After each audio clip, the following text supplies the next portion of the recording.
What is going on, everybody? Good evening and welcome to the Occult Rejects, another episode of Rustic Gods. We are your host. It is I, the Mississippi Mystic himself, host of the greypilledpodcast, Jules, and I am joined by the Feral Pagan, the Hellenic Schizo Poster, host of Headless's Mailbag, Alchemy Mondays, and many other things, Headless Giant. Everybody. Thank you. Podcast. What's going on, brother? You have a good New Year? Have a good solstice and good calends. Good calends. That's what they called it in Rome. They called this the calends. And that they depicted it by having Janus as the god of the calends. So January 1st is the Janus day. So January with the mailbag today. That was my symbol of the week. So yeah, Janus. And I hate I missed that. You know, guys, I posted I was going to do 2 shows with Headless. I didn't see the EST behind 7:30. So, you know, missed that one. But I'll make one. I'll make one day, I swear.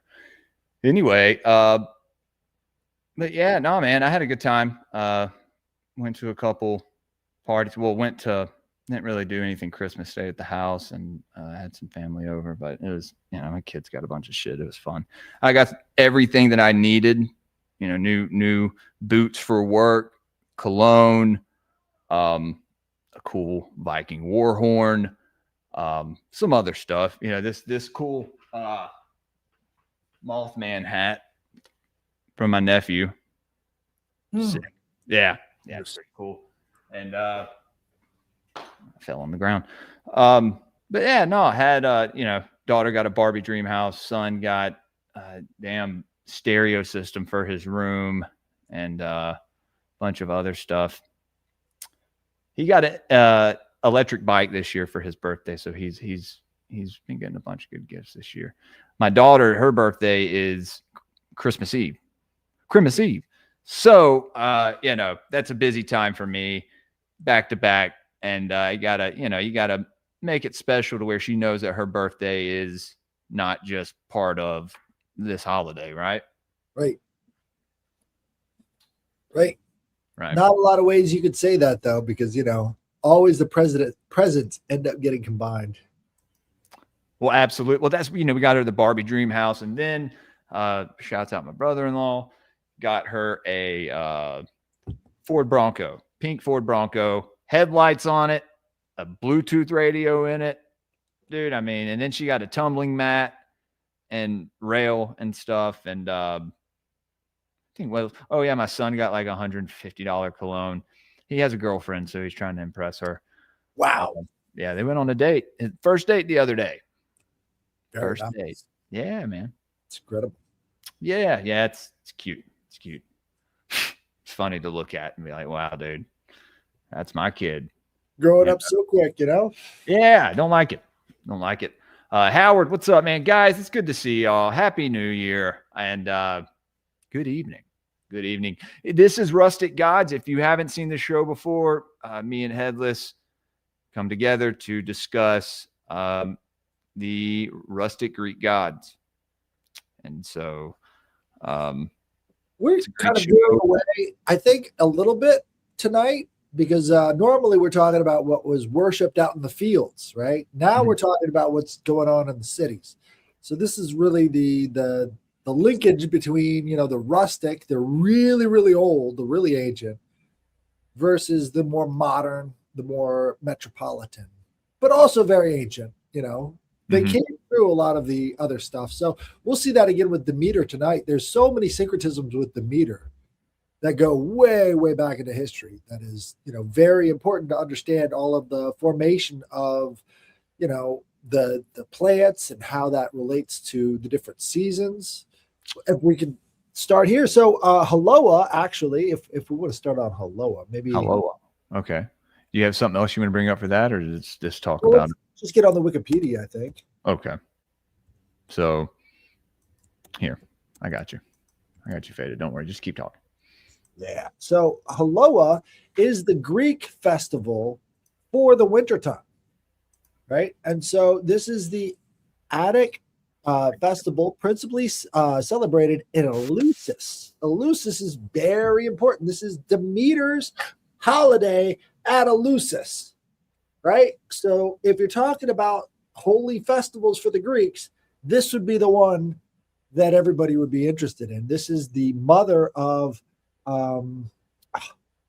what's her name? The one that's underground. What's her name? Persephone. Persephone. Thank you so much. Yeah, Persephone and Hades, and she cursed the world when her daughter was kidnapped, but then brought every blooming thing back afterwards. Nice. So this is kind of her cycle goes along with the cycle of winter, right? So let's see here. Haloa or Haloa was an Attic festival principally celebrated at Eleusis in honor of Demeter, protector of the fruits of the earth. When it says Attic, does that mean Attis? Like, does that have anything to do with Attis? Is a type of Greek dialect. Okay, cool. Right. Cool. So Attic and also Attis would probably go along with that same thing. Attis worship was present in Greece, as well as Kybele worship is. Right. Okay. So let's see. The god of the seashore, Poseidon, and yes, Dionysus, the god of the grape, Poseidon, the god of the seashore. So we've got Demeter, Dionysus, Poseidon. That would be the holy trinity for their winter festival. So the god of the seashore and vegetation. In Greek, the word halos, which Haloa derives from, means threshing floor or garden. While the general consensus is that it was a festival related to threshing, the process of loosening the edible part of the cereal grain after harvest, some scholars disagree that it was instead a gardening festival. Haloa focuses mainly on the first fruits of the harvest, partly as grateful acknowledgement for the benefits of the husband received, partly as prayer in the next harvest would be plentiful. The festival was also called Thalicia or Syncomestria. That's interesting. Haloa took place every year during the month Poseidon, which is right around this festival. It's from the 15th of December to the 15th of January, roughly. And so this festival would take place right smack dab in the middle of Poseidon, the month, and that would be right around this time. We're talking about the Christmas festival. This is their midwinter festival. So the festival took place around the threshing floor at the same time throughout Attica. All women were expected to attend the event, but men were almost always excluded. Men had a legal and moral expectation to pay for their wives' expenses during these festivals. The strange timing of the harvest festival, midwinter, is significant as well. The Greeks regarded the festival as sacred not only to Demeter, but also to Dionysus. With the inclusion of Dionysus in the festival worship, the date shifted towards winter as he possessed himself of the festivals of Demeter and took over the threshing floor, compelled the anomaly of a winter threshing festival, right? So there is an anomaly here. They call this the third harvest, right? And so they're focusing on the first harvest, which is the time that the sun is rising, right? So they're talking about when the sun is rising as the sun is dying. And so they're having this solar in between. Right. That. Okay. Right. So the date shifted towards winter. In many ways, the festival was just as connected, if not more so, with Dionysus than Demeter. Thus, we see the power and influence of the coming god and the importance of wine to the Greek cult activity. Practically, Greeks were able to coax out a harvest just early enough to revel with Dionysus, right? So that's also the dying and rising god being celebrated at midwinter. Right. Yeah. If you guys are keeping track, the guy who can transform water into wine, he's being celebrated at midwinter. It's strange. Yeah. And someone was talking about the story of Persephone. Yeah. That's her going into the underworld and learning, how to come back up and restore spring. Right. She's going into the womb of the mysteries, or, into the cave, so to say. It also, there's many different allegories for it and metaphors, I think. Right. You see the story in every culture. You see it at Sumeria as Ereshkigal. Is it Ereshkigal and Nergal? That would be during the Is it spring. Ishtar? Or it may be Ishtar. Yeah, I don't during know. the spring, Ereshkigal and Nergal, and that was Yeah. the time for war. And so that's what Nergal represents, is the urge to go out there and just start murdering. Well, the first episode me and you ever did together, first Swapcast, whatever, over a year ago, we talked about Ereshkigal, the similarities between her and Tanit, and how it's the same entity. Right. Yeah. Fascinating. But anyway, despite being among the most documented of Greek festivals, very few records exist of what actually occurred during Haloa, because it was predominantly, if not exclusively, a woman's festival. Little information has survived or recorded at all about its characteristics and ritual. In fact, one of the most detailing sources of Haloa consists of marginal notes from the 13th century AD on the Roman writer Lucian's works. According to those notes, the women's ritual practices involve pits, snakes, pigs, and models of genitalia, all of which have a more or less marked sexual significance. So we got to go back up here to snake pits. Yeah. They throwing bitches in snake pits. There we go. This was on the thumbnail, guys. So you see the phallus. It's a uncircumcised phallus. Yep. It's back before the Jays took control of the market, right? Yeah. So Those there you that shall go. not be So named. this is part of the fertility of the earth. So as they are blessing these phalluses, again, this is a sex cult. I mean, everything that involves the creation of the universe from sexual acts is considered a sex cult. Right. So a lot of fertility cult. Right. It's a fertility cult. So they say, since the universe comes through this act of procreation, also fertility and the way to harvest will come through this magic of fertility, right? So the fertility magic was part of this community involvement. Well, you were talking about how I think it may have been before the show, Demeter was, she was kind of like the female green man. The green man is the masculine force in nature that is spreading his seed and seeding nature, right? Right. And we're also talking about the death of the sun and the return of the sun. So if you're thinking about, sort of like fertilizing the earth so that the sun can return, that's a pretty, generous task, I think. But that's also what you're talking about with the dying and rising of Dionysus, right? During that same time period. Again, the sun being the reverence point, Yeah. All about the light. This is a festival of light. All of them are. All of the midwinter festivals are festivals of light in the darkness. You're trying to bring back the light. So trying to bring truth out of ignorance. Yeah, in some ways, but it's basically just the physical light, though. I mean, if you think about all of these different midwinter festivals all across the world, they're always lighting things on fire, and they're producing light of their own to sort of bring back light to the world, because this is the longest night of the year. Right. So I think there's something very, very ancient. I think people keep asking, well, what is it about Christmas that's pagan? Well, it goes back so far before anything happens. You could almost say that the midwinter festival is genetic, right?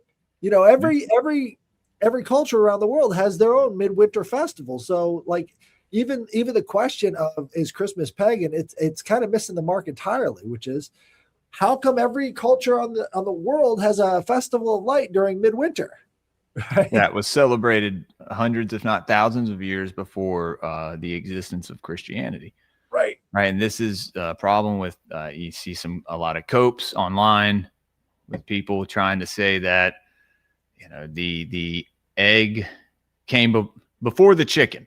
And like I told you, that the only way that could happen if it's the primordial egg, right? The Orphic egg, or whatever. But other than that,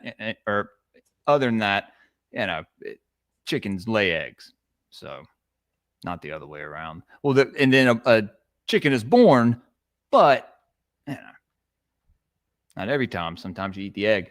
But anyway, I just sometimes the chickens eat the egg. So there's that's all you've seen online really this holiday season is people arguing about that, and it's I don't really see an argument, to be honest with you. Right. It's kind of common sense. It's unless you believe the Earth is 2,000 years old, or 3, whatever. Yeah, okay, even 6. Yeah, all right. I could go even further. It's these common themes that seem to really attract how people, divide up their own lives, right? So the Midwinter Festival is a time for everybody to, relax and settle in and get close with their family. It's not a time for working.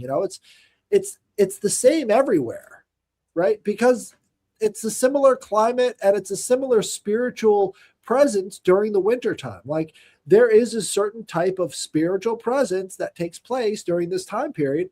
And unless you're in the spirit of the season, you're going to miss it. Right. So is this the genius loci? I think so. The spirit of the season. Exactly. Like you look at all the most successful winter stories about the ghost of Christmas past, present, and future. That's very pagan, right? You're talking about, very potent symbols of magic and memory, Yeah.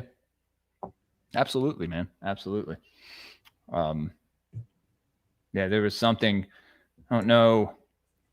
It was some guy. He was on, who he was talking to, trying to say that Snow White was basically a Christian story. And I was like, wait, no. Okay. Go back. And I'm about to start reading the Germanic sagas also. So I have a lot to learn. But when, you go, Snow White is the alchemist, right? She's working with these gnomes, right? These earth elementals, and they're bringing these gems up from under the earth, right? But she's also teaching these gnomes how to be more refined themselves, right? They're learning how to bathe. They're learning how to dress properly. They're learning how to, and then she dies and is reborn. There's all that. But it's just the way he explained it. It's like, dude, the actual, it's a lot of Rosicrucian themes, because Disney was in the Demolay Lodge, right? And so it's like, dude, it's which a lot of Rosicrucian themes, go back into older mystery schools, right? So, the chicken or the egg, whatever, but it's like, dude, this is way more ancient than religion itself. Not only that, but the ancient occulted interpretation of the story is beautiful. Why would you, try to even change it? Right. Just to fit a narrative. I don't know. I don't like it. Well, that you'll find that a lot too. What they'll do is they'll try and change the meaning of something so that now it changes people's focus away from that thing and towards something that they want. That's a common thing with all antinomianism, is they flip around the meaning of something that is popularly known to try and steer society in a direction that they kind of want it to go. And so antinomians, for instance, antinomians would do the reverse of all of this stuff in Haloa if they were trying to curse it, right? And so ritualistically, Haloa was similar to Thesmophoria, another festival to honor Demeter in the significance of women's participation. Both festivals involved lusty words and activities, an abundance of sexual symbols, and the consumption of much wine and pornographic confectionery. So they were eating big old dick cakes. Wait. Hold on. And you mean that quite literally, like the cakes were just huge pornographic confectionery. Yes, sir. Dick Would, cakes. would you have eaten one of these? Well, I guess it was for the ladies. The Women's Festival. Okay. Right? Yeah. Yeah. The women People will say celebrated. there's probably a lot of gay men there, but remember, guys, if you look at actual history in ancient Greece, they had very, very strict penalties against being gay. Yes. Yeah, they did. Yeah. They treated them like shit. So, Yeah. all this stuff about Outcast. right. It's a mixed bag because it's just a democracy, kind of like what we live in today. It's like, how can you blame the Greeks? Look around, you dummy. So, anyways, but they might have perfect. Okay, let me see. Consumption of much wine and pornographic confectionery. The women celebrated alone so that they might have perfect freedom of speech. And some sources state that the sacred symbols of both sexes were handled.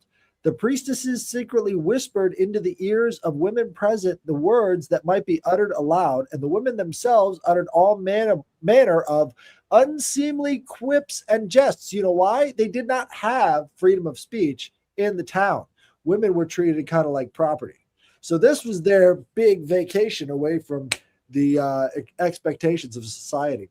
So Demosthenes highlights the role of priestesses, pointing out that she, rather than the Hierophant, chief priest at the Eleusinian mysteries, presented the fruit offerings and conducted the initiation ceremonies under the presidency of women. He also emphasizes that it was unlawful to offer any blood sacrifice, using as an example the story of the Hierophant, who was cursed because he offered in the court of Eleusis burnt sacrifices of an animal victim. So all of the sacrifices were grain. Okay. Right? So this is the common theme of. So that debunks the whole human sacrifice on the. Yeah. That's not what they're doing here, obviously. Right. But again, this is all centered around the fields, right? Because women, their fertility is connected to the field's fertility. And getting them all horned up for midwinter sounds like a pretty good time, actually, because they're going to come home and they're going to want to get it on with you. That's okay. A good thing. Right. Yeah, dude. Because they were trying to promote the people had so many kids. Right. Because of all these fertility festivals. Yeah. Yeah, absolutely. Guys, we need to have fertility festivals again. Let women I don't know, eat penis cakes. But see, they're doing it now, and they're making it, it's disgusting, right? They're bastardizing all of that kind of stuff, right. to where the original meaning of it, to where it may have been fun, and now it's just kind of looked at as just degenerate and gross. And well, this is women only. Remember, like what they're trying to do is they're trying to get them separate from the men, get them all horned up, and then release them back onto these unsuspecting men. Right? That's the expectation, at least. Hey, Lucy. What's up, Nephilim Hunter? What's up, guys? Like the stream, okay? Don't be a pussy. And Happy New Year, everybody. Happy New Year. Happy New Year indeed. So I'm telling you, if you want to have a Happy New Year, we got to go back to the Haloa Festival. Okay. Get them all horned up and then set them loose on the unsuspecting public. Dude, I mean, especially if you're in a more secluded community, right? Somewhere where someone can't be taken advantage of or anything, because that's what people obviously would worry about. Does this sound like sorority house type activities? Somewhat, yeah. Big time. Well, where's the idea of the sorority and all the rest of that come from? Letters and all that, dude. I mean, dude, we have to do a whole episode on that. I'm very interested in how that migrated over to, colleges in the United States. Because I know, it's like we're the rebranding of Rome, right? Edom or whatever, and but as far as Greece goes, I know we probably have a lot of customs that we carry down from Greece that we don't even recognize, right? Because we're told that it comes, this is a Judeo-Christian custom, or this is a, American, like these are American values. And it's like, well, these values came from somewhere, I get it in a sense if you're arguing for politics in America or something, I get that. But when we're talking about this kind of stuff, Can you really say that these Greek fraternities have had any more problems than any other sort of college organization on campus? I don't know. I can't say, dude. I dated a few sorority chicks. If it is fraternal, I'm all for people having their own groups that help them out, but we can't, I never liked the parties, man. We'd always fight the frat guys. I had like friends that were frat boys as well. It's just not like, they may have went to a different college or something, but plus it's all a big joke to them. Okay, I don't know. They're not looking at it with the piety that the Greeks looked at their own religion, Yeah. Wolf bitch has gone wild. Exactly, Luce. Yeah. That's what we want to see. we want to bring the wolf bitch's story to life. Make subliminal messenger story a reality. Well, Thessaly's the place to do it, dude. Yeah, it Thessaly is the place if you're gonna have wolf bitches. We're gonna have to capture dog women.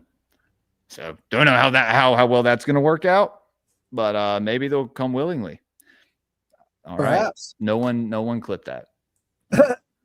So Demeter was the Olympian goddess of agriculture, grain, and bread who sustained mankind with the earth's rich bounty. She presided over the foremost of the mystery cults, which would be the Eleusinian Mystery School, which promised its initiates the path to a blessed afterlife in the realm of Elysium. Demeter was depicted as a mature woman, often wearing a crown and bearing sheaves of wheat or cornucopia. That's where we get the cornucopia. So you guys don't really associate Thanksgiving with paganism, but there you go. The cornucopia is a religious symbol of the Greeks. I mean, wasn't that one of the ways that they would have to get ancient people or these people in the past who converted to who ended up converting to Christianity? That was how they got them to follow these traditions, right? Because they adopted a lot of them from their traditions, their European traditions. Excuse me. Look at the Mary and Christmas. Mary and Christmas, yeah. They did a lot of that stuff. Some of the more famous myths featuring the goddess include the abduction of her daughter Persephone by Hades and the great dearth she brought upon the earth. The nursing dearth, yeah. So she caused all the earth, baby. Sorry. I'm Listen, retarded sometimes, guys. I just can't see you right now. I'm looking at the page and not over. No, I'm just. The nursing of Demophon, the young son of King Celsus of Elyssus. The journey of Triptolemos, a hero sent by the goddess to instruct mankind in agriculture. One of the early ones, too. Her assault by Poseidon, who forcefully coupled with her in the form of a horse. Who's that queen that had a ongoing relationship with a horse? Catherine the Great. Catherine. Which yes. Catherine? Catherine the Great. Wasn't she involved with the horse? Which queen? Like which of France? Russia. No, she was Russia. Russia. I believe so. And there was a rumor that she was going about Catherine de Medici or Catherine de Sforza. The Sforza family, one of the black nobility families, has this lady in it in their bloodline named Catherine de Sforza, and she was a famous alchemist. Yeah. Worth a deep dive, maybe. Horses. And Sforza meant the bloodline of the snake, I think, having something to do with that. Well, the story is that Catherine the Great died while having sex with a horse. It's a persistent but completely false myth, meaning it probably happened, originating from a political enemies to discredit her. Oh, so it was the early life check on that? Catherine genuinely loved horses and was a skilled horsewoman. So obviously they had to say that she was doing it with them. But she actually died from a stroke while on the toilet. What I would take that horse rumor. over. She went out like Gigi from The Sopranos, dude. Right. Fucking went out like Elvis. Elvis didn't die on the toilet, guys. He's still there. Yeah, he's still around. But yeah, so it was not a horse that did it. Sorry, guys. I know a lot of you had a lot invested into that story, like me. Wait. So does that just mean that she had like something as big as a horse's thing, like up, like did someone like murder her? No, it was just, the rumor was that she died while banging a horse in the stables because she was a very promiscuous woman, right? That was part of the smear campaign, is that she would do anything, including horses. Yeah. Oh, Fire Pixie said, yeah, of Russia. Okay. It's crazy Rus. Right. Look out for those horse girls. I don't know. I love watching horse girl Instagram. That stuff is hilarious. Wait, are you talking about the girls that like gallop around like horses and they're kind of like? That's too weird. No, I'm just talking about the girls who are obsessed with horses, and then they grow up into women who are obsessed with horses, and so they have to have a horse somehow in their life. It's like their spirit animal or something, dude. Right. It's like you could say it's like they're familiar, right? They fall in love with it as a little girl, and that's all they think about is riding horses. Well, I love horses. I think they're great. There's something about them, I'm pretty sure, something along the lines of what a cat does for you. They heal you spiritually. They take negative energy away. And, I'm sure Beans is your all we need is a horse and then we're good. Like we just need to put me between the horse and the cat and I will be healed fully. I think. Yeah, man. Give me a horse, dude. I'll ride it. Indeed. My audience takes that differently. Guys watching on the Occult Rejects YouTube, don't go to my Rumble.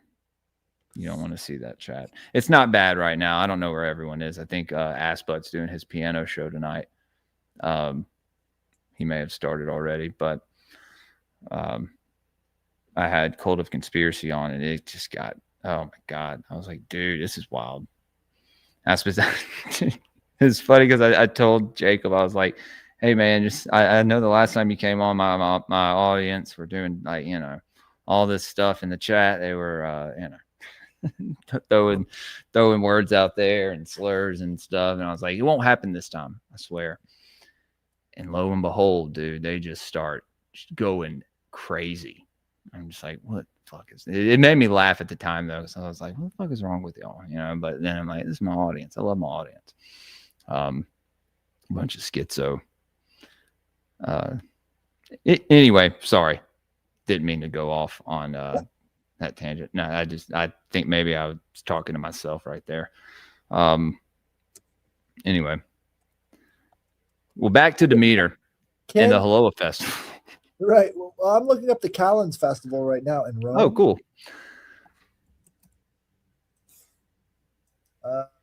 So the Calends was when they celebrated the New Year.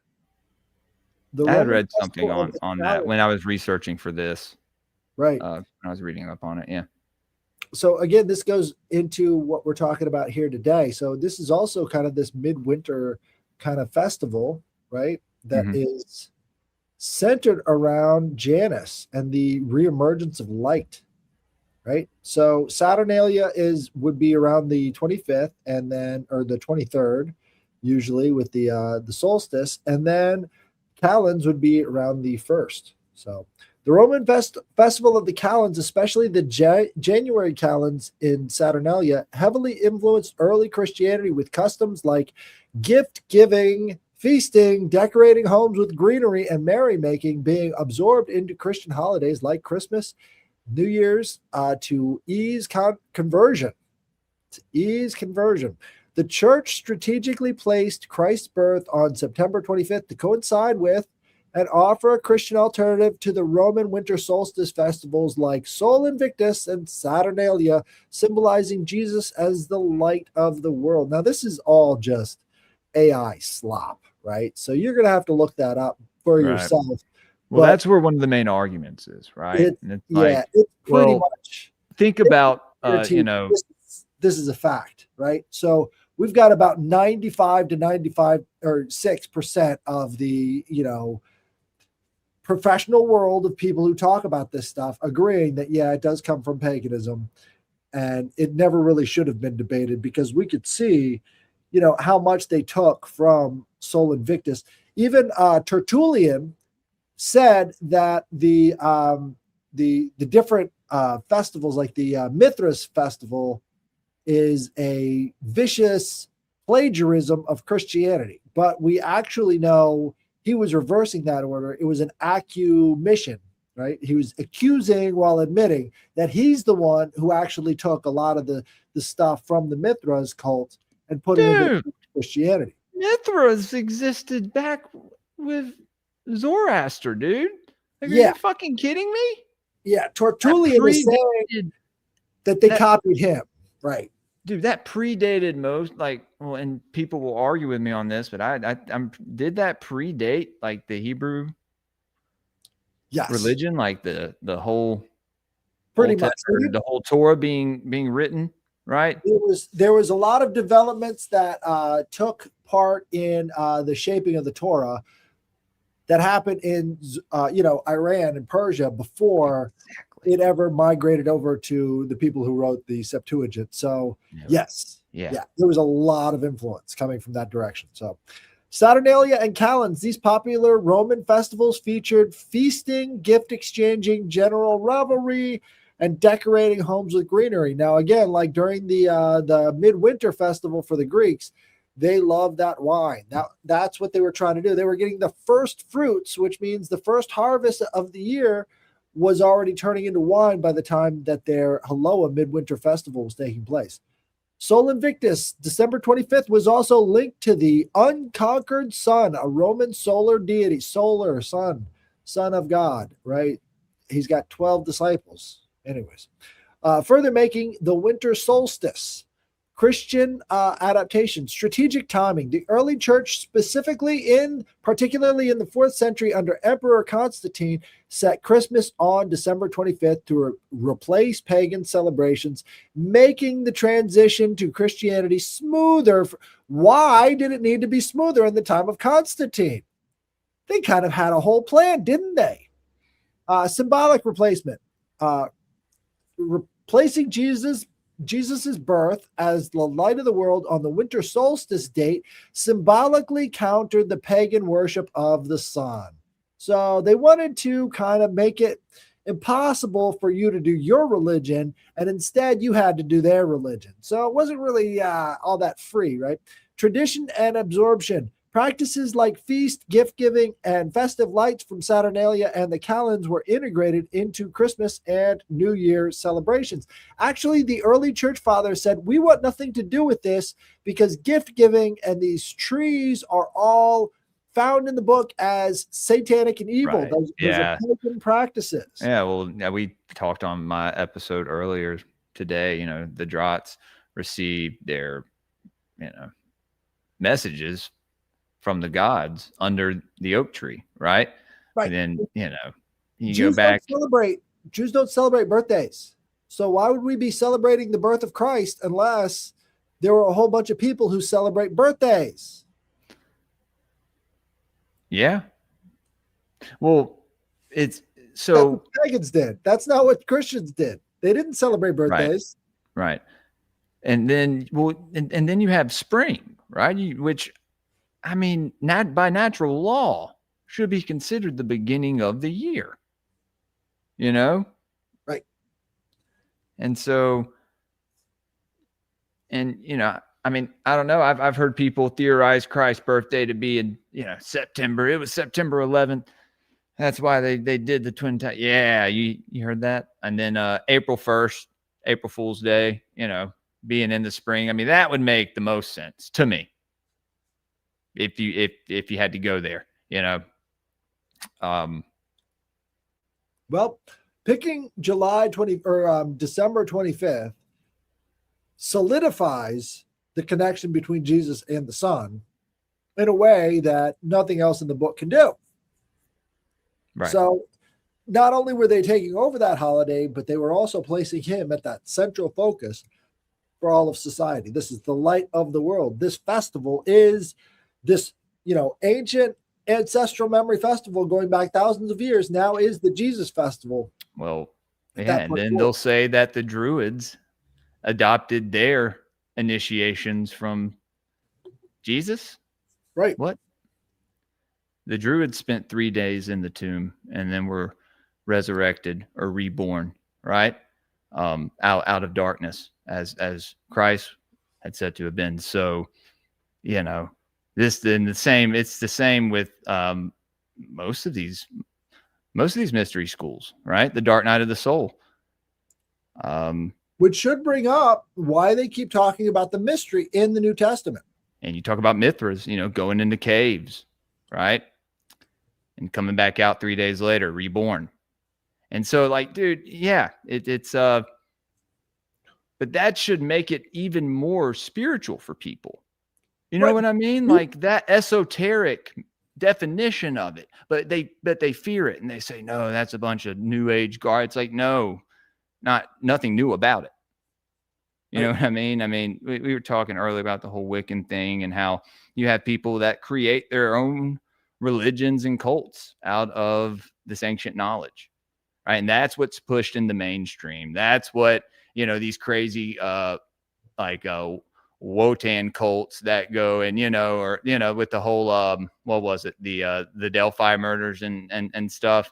Yes, sir. It's like these people taking these ancient symbols and all this stuff and they run with it, but this has been happening for hundreds of years. Right. Well, what's interesting, you could say thousands. What's interesting about the Delphi murders is that they were drawing heavily from the tarot, right? The tarot depiction of the hangman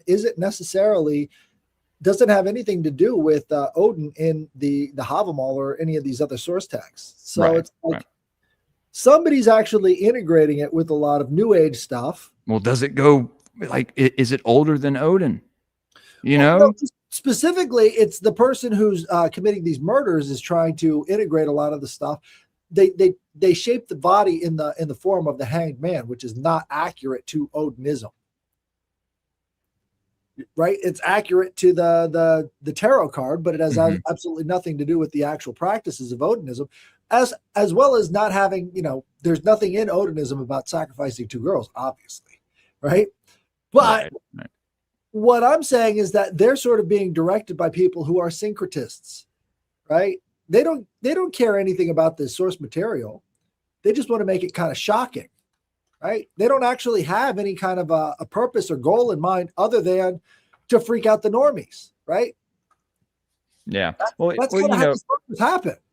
Odin did hang himself on Yggdrasil, and that which is the ash tree, and it's very right there with the oak tree. Right. Look at the positioning. None of that stuff has the positioning that they do in the hanged man card. So it's just assumed that there's I don't know too much about tarot, to be honest with you, dude. My wife does. I don't know why we haven't brought her on an Occult Reject show yet. We have to soon. But Arrows, calm down. We see you. It's really cold. Okay. How easy would it be? I mean, well, again, Jared Leto did it. Right. All of these different elements have to be repeated in some form or fashion to get the motif of a cult, right? Yeah. So this is what we're talking about when it comes to these mysteries. Mysteries represent a cult, right? Anytime you hear the word, these are the mysteries, what you need to think about is the Eleusinian mysteries, which was a cult. So all of these practices were part of a much bigger, broad body of meditation, physical training, ritual purification, all of these things that went into cult initiations, right? So when they're talking about the mysteries and they're creating this mystery cult, it is a creation, and people back then kind of understood that. It was all of the practices distilled into one thing that you can now bring home to you.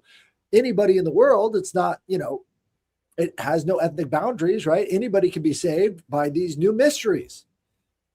Yeah, and I've had people say, yeah, and I've had people say, well, the 3 days in the tomb isn't literal. Like, yeah, okay, it could be interpreted literal, but I know it I don't interpret it. I interpret it, 3 days, and you go, to the underworld, and you transgress through the underworld, and come back up, and you relay what you encountered to the rest of your initiates, right? And right. It's an intensely, it basically simulates death and rebirth to lay for 3 days in a coffin unmoving, and people are said to have spiritual experiences, but they still do that with the Freemasons. When you get up around the 30th degree, they start actually putting you in the ground. Dude, I've talked about this a couple times. I don't really like talking about it, but I'm pretty open about it. But back when I was, like a decade ago, when I was doing drugs and stuff, going through withdrawal, I mean, I was in a literal cave one time. I remember I was having this outer body experience, just in a cave with, I guess it was a demon. It was something dark. You know what I mean? And it took hours before I could, in my mind, escape from this cave. It was crazy. It's hard to explain. Maybe some people who have been through the same thing know what I'm talking about. Just, getting off that shit is like shaking a demon. Specifically opiates or fentanyl, but that it's one way to interpret it, right? But I'll say, but they've got these sites. These all people around the put world. themselves through these. Back in the day, they were putting themselves through these kind of initiations, right? So to gain Masonic knowledge. Initiation, particularly in older esoteric branches, sometimes use caves for cave-like structures to symbolically represent rebirth, purification, and descent into the underworld, echoing the ancient mystery traditions like those of the Druids or the Eleusinian mysteries. How come the Druids have so much in common with the Eleusinian mysteries? Isn't it weird? And why do they dress like Greeks? So bizarre. Why is that happening? Anyways, with these rituals often involving blindfold or descent or ascent through darkness to emerge into light, symbolizing the spiritual transformation, death to the old self, rebirth into a new enlightened state, with some historical lodges even holding actual ceremonies in caves. Symbolic meaning, right? And they go into all of that. So there's a lot of mysteries, right? A lot of mysteries that you're seeing with the cults.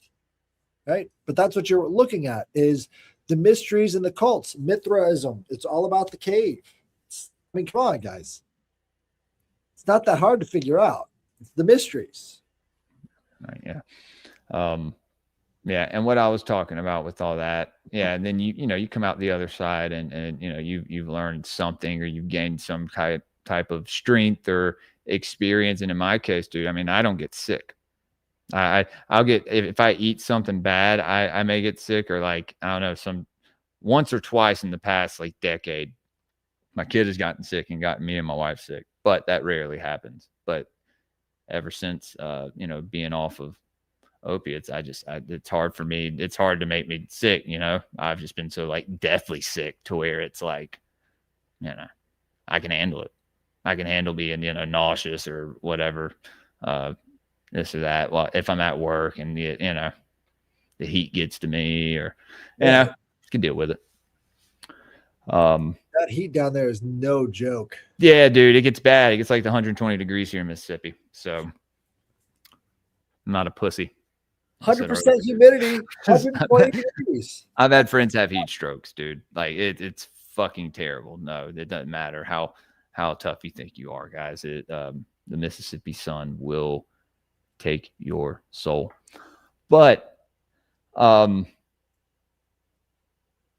yeah, I don't know, man. This is interesting because I've never heard of this festival, like, ever. Is there any movies or anything that kind of give a interpretation of it, or no, sir? Again, like we have this was all for women. It's all for women, so they didn't really write it all down. So basically all the women just retreated onto the forest or wherever and just started eating penis cakes.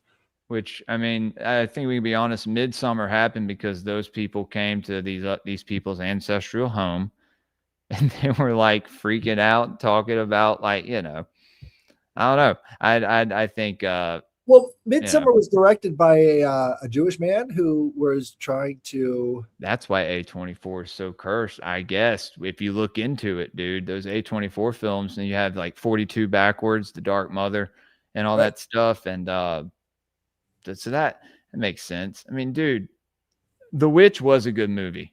I like that movie. It was creepy. I like stuff that scares me. I don't know. I'm weird. I can't believe she missed it. Yes. So Haloa, I have to reiterate, Haloa, you have to eat pornographic cakes. So that's what they were talking about. Yeah. Oh yeah. We have the penis cakes. Right. And if you haven't had your penis cake this midwinter, you're missing out. You've had your gingerbread houses, but you haven't had your penis cake. What about a vagina cake? You can do vagina cake too. They were not exclusive. They said it was both genders. They just had to be in the shape of the genitals. This is how you get your. You'd have to make like a clitoris. No. You need the mold, right? You just slap it in the mold. You put it in the oven. Bloop, there you go. Vagina cake. I'd have to talk to my wife, but I'm sure we can make something happen. I don't know. You gotta ritually separate. I got kids in the house, man. I can't. You gotta ritually One of them finds that, and then she has to go to the backyard. How do you explain that though? Like, how do you explain having a penis cake or a vagina cake? You just got to do this at night, right? You just make sure that she's out of the house when she's eating it. Bachelorette party. There you go. That's another awesome way to do it. This is the year for bachelorette party. Take notes, guys. Right. This is all good stuff. This is. You heard of the penis straw? There's penis cakes. You seen the penis straws, dude? I've not. Dude, I remember I was like a kid and my mom would go to raves, like trance drum and bass raves and like cornfields and shit back when that stuff was cool. And she'd come back and have like penis straws and like all this crazy stuff. And I'm just like, in my room, stoned with my friends, just like, oh, cool. I'll take one of those. Yeah, it was funny. Anyway, y'all are getting Jules story time, guys. Sorry, I don't mean to do that. But I do that sometimes. So it's part of the show. It's part of the show. You know, I mean, if we could bring back a little of this tradition, maybe we can become as smart as the Greeks were. That's all I'm saying. Penis cakes for bigger brains. More children, bigger brains. No pun intended. Right. Or maybe all pun intended. Well, another thing is the Greeks actually depicted men with diminished penises to indicate that they had bigger brains, right? So they believed that you had two brains, right? One that was down here and one that was up here. I think we went over this on the episode about Priapus. Priapus. Yeah. And fashionist. So, if you've got a small wiener, that means you've got a giant brain, according to the Greek cosmology. So who knows? Sorry. Oh, man. I know one thing for sure. The guys with big old schlongs walking around, they got an easy life. So why would they need to challenge themselves? Why would they have to have a bigger brain? I don't know, man. That's why I'm such an idiot. I was gonna say, speak for yourself. Pretty fucking. I can't even read a book. You ask my wife, please. I don't know. No, don't ask my wife. You get her drunk enough, she'll probably come on here and let everybody know. We're not gonna do that. Oh no! People have asked. So we're not doing that, guys. We're not going there. I ordered a whole bunch of this jackass's books. So this is you sent me a picture. I was like, Michael Aquino, right? So he's got a going along with Mind War. So everybody talks about the Mind War, but it was actually 3 books. And so he's got 3 of these things. And so Doc likes your shirt. Yeah, I've also got the Temple of Set. This is the 2nd edition, volume 2. I don't know what happened in the first volume, but I'm going to read through everything Michael Aquino, and I will report back. Yeah, get back, dude. I went on my buddy Jose Gallison. Well, you know Jose. I went on his podcast. We did deep dive on the Temple of Set, and there were some FBI files that were released on it, and I'd kind of taken it with a grain of salt, but when you read them, it's like, oh wow, like this, it gets into like the theology behind it, and like where it, like, how Anton LaVey just wasn't going hard enough, and so Aquino, they did a I guess an invocation ritual, and he tried to contact just the something that embodied nothing but darkness, right? And they got set. Yeah. Oh, I know why you're reading. I know why you're reading about Set. I know why you're reading about Set. Okay. Hold on. We got a button for that. I think we got a button for that. Where the fuck? Lay on. StreamYard soundboard. We tried to raise money in the past for one, but it ended up going to other things, a mic and a desk and a bookshelf and all the other things that you see behind me. This isn't a Cult Rejects podcast, though. Don't let me make it a Grateful podcast. Y'all can donate to the Occult Rejects as well. Pretty sure there's Buy Me a Coffee. Yeah, we hardly ever promote that. But if you go on the Occult Research Institute, I believe that the links would be on there. We need to get a Patreon going. Yeah, something. Get some people. Yeah. I'll talk to Nick about it. I just think it'd be a good idea. I'm going to make a big push for this spring to be the spring of going out to these mounds, right?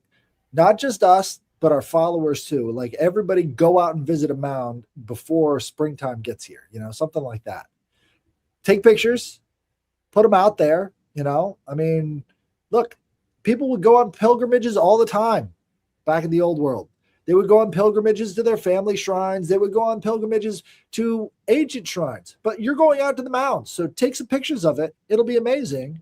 Share them with us. We'll, share our pictures with you. So it'll be a good time, I think. Hell yeah, dude. Bring back the pilgrimage. What's up, Doc? It's good to see you, man. Gave you a shout out on the episode today. Yeah. Good seeing you. I'd look forward to when you drop that episode, bro. Let me know so I can drop it on my end. I get too anxious about stuff like that.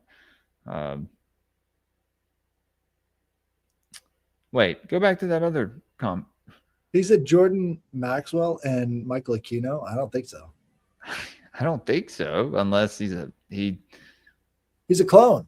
Unless Aquino was putting on like a fat suit. No disrespect to Daddy Maxwell, but unless he was putting on a suit and like a bald cap and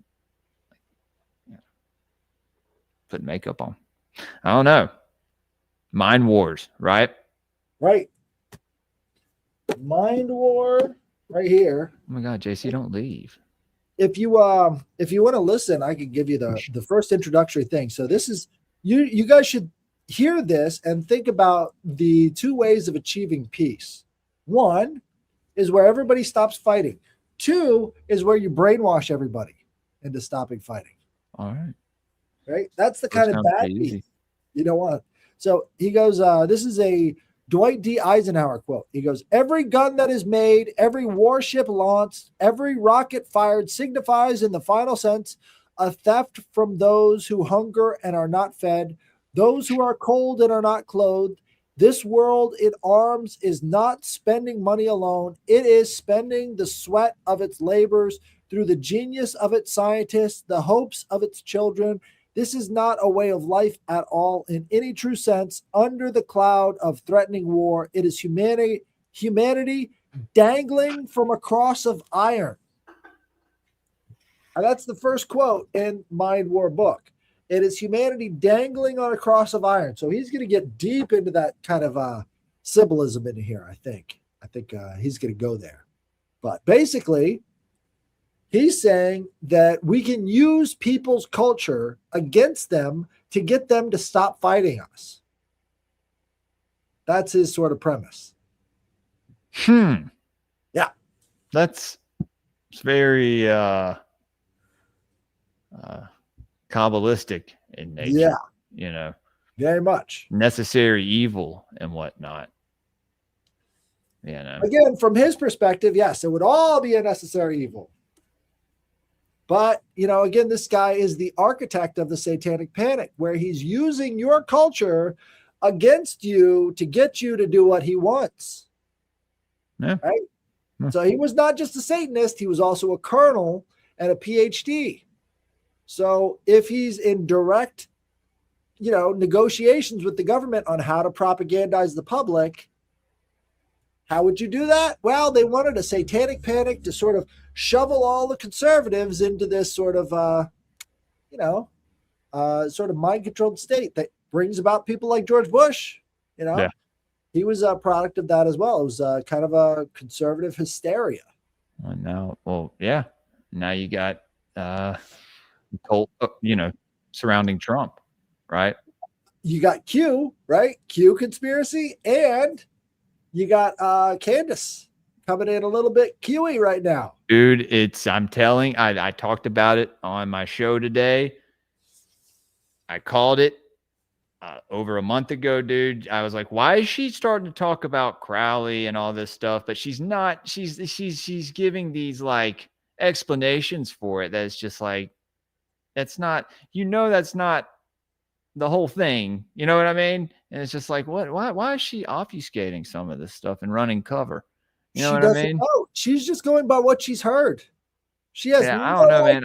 I think she's trying to make other people who put out, legit or try to, right, put out legit information, make them.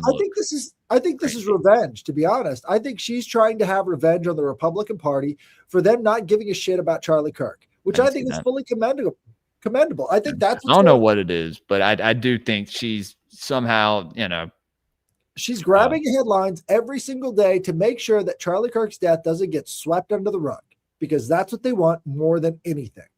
That's why she's doing it. I don't think she cares about the information. She knows she's not going to solve anything. I mean, what the hell can she do, even if she does? I mean, is there some Manchurian candidate who's going to be, could be triggered by a thing she says and go, you know what I mean? Like, you got to think about, there's a lot of avenues that this could go down.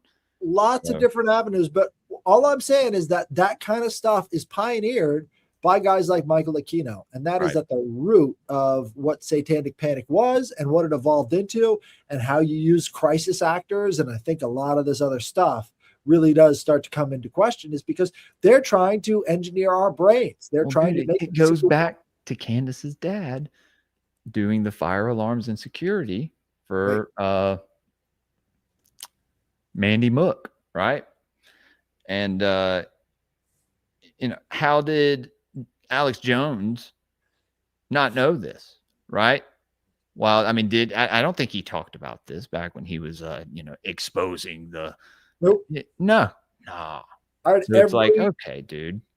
I heard every episode back then. I think that itself was all theater. I don't think he paid a fucking dollar. It's just my opinion, but yeah. We're not going to say the word, but y'all know what I'm talking about, obviously.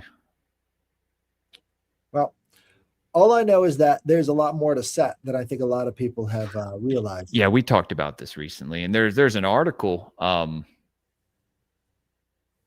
There's an article that I was reading. I could bring up if you want me to. Sure. And I was reading it with my wife, and it's just very it's interesting to say the least. So let's here we go. So it's how Yahweh became a donkey-headed Egyptian demon called Set. Yeah. And it gets into, the adversary of Upper Egypt, right? Mm-hmm. That's the Alexandremos graffito, correct? Yeah. So what's interesting about the Bible is that Adam and Eve had more sons than just Cain and Abel. They also had a third son named Seth. And Seth is Greek for Set. Right. The Egyptian devil. So the Egyptian devil and the line of Seth is the same thing, right? That's why they gave Jesus a donkey head, is because they believe he's coming through this line of Set, right? So it says Alexandros worships this god, and so they're making fun of Jesus because he comes through the line of Setian. But doesn't he ride in on a donkey though? I mean, yeah, it comes in on a donkey, and Moses comes in on a donkey, and Balaam has a talking donkey, and all of these donkey symbols all throughout the Bible sort of start adding up, and you're like, why is there so many donkeys at these significant portions of the year? They even do a donkey sacrifice or a donkey ritual in Israel to this day. Actually, it's a very central part of their belief systems. Is this what's donkey? it called? I'm going to look it up. Yeah, let's look that up, dude, because this is stuff. I mean, this is stuff we got to question, guys. You know, storm gods, right. You look into the Canaanite pantheon, yeah, the storm god, brother of Baal. Baal being, just meaning Lord, coming from Bel or Belu. Did you have more in this article? I've got. Yeah. Hold on, we can scan through it for a second. I didn't want to read it just because it's so much. But yeah, it just talks about like why the head of the ass, and then right here, look at this. It's Mars riding a donkey from the 5 planets from the Ling dynasty. That interesting. Mars riding a donkey. That's actually really Setian. Mars being a god of war, right? There you go. Set being the god of foreigners. You can't have foreigners without them riding in on donkeys from right. And then it gets into the demiurge, and then it gets into my theory. And then this is I was talking to Subliminal and Rat, and I had sent them this, and we were talking about it. But aren't the donkeys bringing in foreigners today? Huh? Aren't the donkeys bringing in foreigners today? You could say. Yeah. They're dumbasses. But they're set with Nephthys. Yeah. I mean, some people have equated it to an anteater, but yeah. Set as god of the foreigners. But the Exodus story, that's the thing right there. It's like the only adversary to the Egyptian gods was Set. Right? And the lamb was a common symbol of Osiris to the Egyptians. So by them chopping up the lambs and then painting their doorposts with the blood of it, they're saying, we did this to your God. We chopped them up. The fish were venerated from Osiris. When he was thrown in the river, 3 different fish had eaten him, supposedly, and you weren't supposed to eat those 3 fish. 3 fish. You know what I mean? Right. With the sign, you know what I mean. The same sign for Christ, and all that stuff. And you see the, another water motif. Right? Been talking about that lately as well. Water coming from Enki or Ea, the god of water, the first one. You know what I mean? The first water daddy, I guess you could say. But this story, it says, in other words, the Exodus story and thus Jewish identity itself cast the Egyptians in a decidedly dark and malevolent light. The story not only brands them as sorcerers and murderers, but it also frames their pantheon of gods as powerless before the might of a lone foreign desert god, Yahweh. The Exodus story also subjugates their divine pharaoh to the role of a mere pawn, destined for a watery grave, an end that was deemed ignominious with Egyptian religious thought. Who else met a watery grave? Well, Tammuz, but also Osiris, right? Yeah. So this was mocking Osiris. This was Set mocking Osiris. Just a theory. Well, you do have cultures that venerated Set. They venerated Set specifically because he was the Egyptian devil, and that was the Hyksos people. The Hyksos took in Set as their god because he was hated by the Egyptians. So this was a common antinomian practice. Right. For the ancient Egyptians, drowning was not merely a death. It was a calamitous fate, making it an anathema. What is an anathema? Do you know what that is? Anathema? Anathema. There I go. My small brain. An anathema to their understanding of a dignified transition to the afterlife. Oh, dude. So what? It was like it would disrupt their transition to the afterlife? That's fucked up. It's like taking a Viking's axe away from them and not letting them go to Valhalla, you know? Absolutely. Yeah, they did that a lot, especially with the lamb ritual sacrifices. That was to make fun of Osiris as well. So spreading. So you know how all of the and if you've watched my show, you know Osiris is the father of the mysteries, right? Right. So if you look at the Gnostics, they all believed that God the Father was evil. Why would they believe that? Well, it's because they came through Alexandria, and they were kind of this Alexandrian cult about, more Socratic influenced, but they kind of they were about the idea of getting rid of these archons, right? And they believed that Yahweh was the ultimate archon and that Jesus was sent to save us from that archon. Well, they're using Egyptian cosmology to say that. And they also called the prayers of the early Christians as being, or the Jews as well, as being like the braying of a donkey. Yah-oh. So they sort of heard the sound of a donkey in the way that they were pronouncing the name of God. Wow, dude. Makes sense.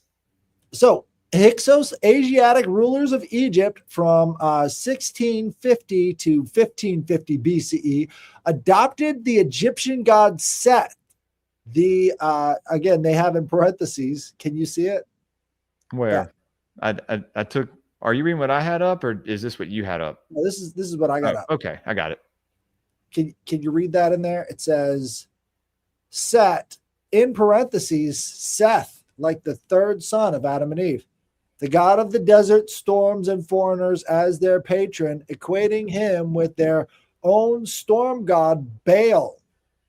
Baal is also one of the inspirations for Yahweh, right? And elevating his worship significantly in Lower Egypt, especially from their capital, Avaris.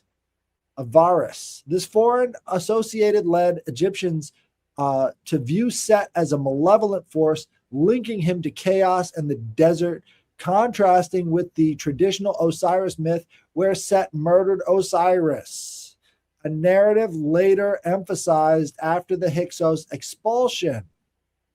And where did they go? They went right up to modern day Israel. Key aspects of the Hyksos worship of Set, patronage and identity. The Hyksos saw Set as a powerful deity similar to their own storm god, making him their chief god. Location: Set worship became prominent in the Nile Delta, particularly in Avaris at the Hyksos capital. Associated with foreign lands, Set's existing association with deserts and foreign lands made him a fitting choice for the foreign Hyksos rulers.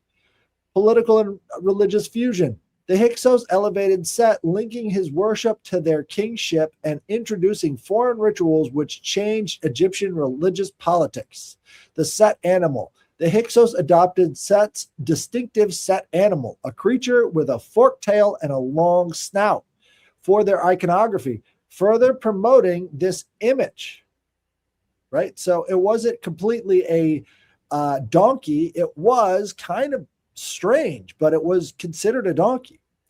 After their expulsion, native Egyptians demonized Set, erasing his name, destroying statues, and emphasizing his role as the murderer of Osiris, aligning him with evil and chaos like the serpent Apophis. This later negative perception was largely a reaction to the Hyksos period, contrasting with Set's earlier positive roles, such as defending the sun god Ra. So, what do you think of that? Wait, read that last part about the positive role. Why am I not sharing that? Okay. Well, I don't think you had it all pulled up. I think there you go. There we go. Yeah. So this is between 1650 and 1550, and the Hyksos adopted Set as their desert god. Okay. And so the Hyksos were then expunged from Egypt, and they went up into Syria, northern Israel region. Oh my God! And who were these people called? The Hyksos? Yeah, they used to. Where did they come from? Were they Egyptian? Asiatic. They're Asiatic. Yeah. So that would be kind of. So there's no origin really. They're kind of nomadic. Well, I mean, let's how they end up in Egypt. This is after the Bronze Age collapse. They think that these guys came after the Bronze Age, and then basically set up shop and took over all of Egypt. So they started a sort of foreign force. Because I know that you've said that the Egyptians don't have really any written records of the Jews in Egypt, right? Right. There's no other, mention of them. But so they could take it. So would this be them? The Hyksos might have taken their stories with them, because this is what the Bible does a lot. It incorporates a lot of other culture stories and then just sort of relabels everything as their own. So you could look at the Egyptian tales of all of these different, big events that were happening to them and be like, actually, these could be said to be curses of Set. That's what they're doing. They were cursing the Egyptian people with frogs, and they were killing off their firstborn sons and all the rest of this. They were a curse on the land, right? They cursed everybody there. So you could say that they were bringing with them the curse of Set. And, they point to that as not only their strength as they were, quote, slaves in Egypt, which, if you look at the Hyksos, they were the rulers in Egypt. Right. And so they just sort of changed a couple of these variables around with the story to make, the persecution complex and all the rest of that fit. And then they kind of said it the way that they wanted to say it, but there could have been a lot of Hyksos influence, especially given how close it is to the region. Right. The Hyksos. Okay. I'll have to look into them, dude. Yeah. Anyway, but that was a cool set tangent. Absolutely. You want to get back to Demeter? You want to? So I don't know. I think we could probably wrap it up. I mean, if you want to wrap it up, that's cool, man. I just didn't know if there's anything else that you wanted to add, or if you. I think we go around the horn and back again, but I kind of wanted to show how this cultural diffusion takes place with a lot of these different gods, because a lot of people just really don't know how they migrate from one culture to another. And you can see exactly how that happens when you look at the Hyksos and their relationship to this Set deity. Like, it had to do with their time in Egypt. They took it with them, and Egypt demonized that specific entity. But at the same time, like, he wasn't a very positive character to begin with. I think once you start screwing with the original kind of meaning of the story, it starts to lose all meaning when you're, sort of relabeling things. Oh yeah, you're changing. It's like the game. It's like the game of telephone, right? Keep rebranding it over and over. Eventually, it becomes it takes on a whole new meaning. Loses anything that it used to mean.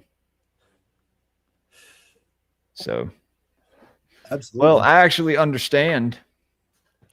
I'm glad that we talked about the Haloa festival.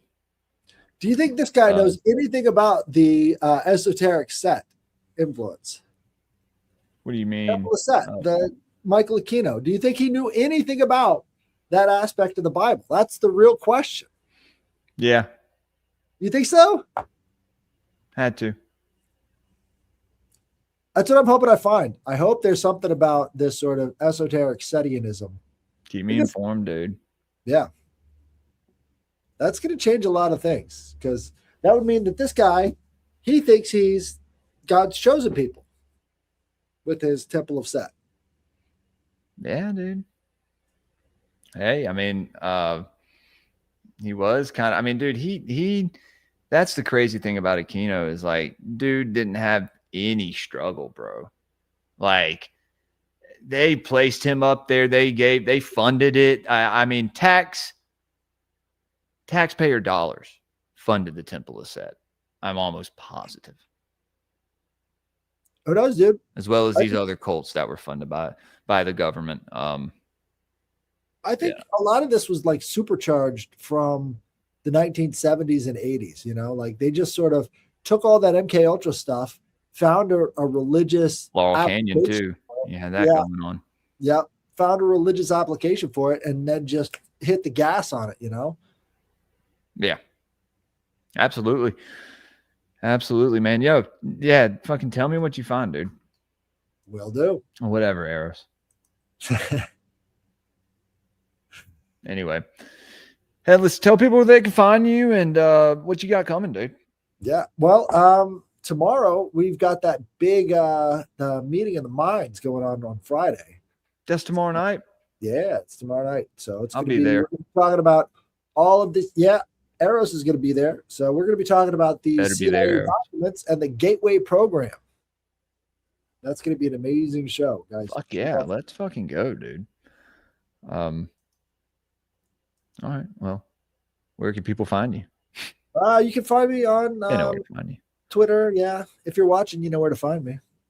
Headless_giant on Twitter. Man, I don't know what. I don't think you're on Instagram. Yeah, I am. Oh, you are. I must be some shadow man. Me or you? No, me. Both of us. I gotta post stuff. I'll find you again. I gotta post more stuff too, dude. Yeah. Gotta get some clips. I make clippable moments, right? You see the clip I made of the Peter what's his name? Peter Mark Adams. I don't know. You didn't see the clip I made? Is that his name? You know what I'm talking about? You're Oh, yeah. I reposted it. Yeah, I remember. Yeah. It was all right. I need to get better at the editing of it. And I used to make super cuts for a show that I used to do with Nate from Reality Czars. And I'm pretty good at making stuff like that. But right. Well, this show is just the clips for it. You give me the clips for it, I can make it, you know. Right. This show specifically is just filled with all these phallic images. And nobody's clipping that up and putting it out there. I think that's a travesty. Hold on. Well, wait. Which show? This one. The Rustic Gods. Guys, yeah, you could probably find. I was going to say there's probably over 100 clips of us pulling up these different representations of phalluses and fertility cults and all this fun stuff. It's all good fun, guys. We're having a good time when we do this show. And this is episode 8. We're still early into the show. We have a lot of other Rustic Gods to go.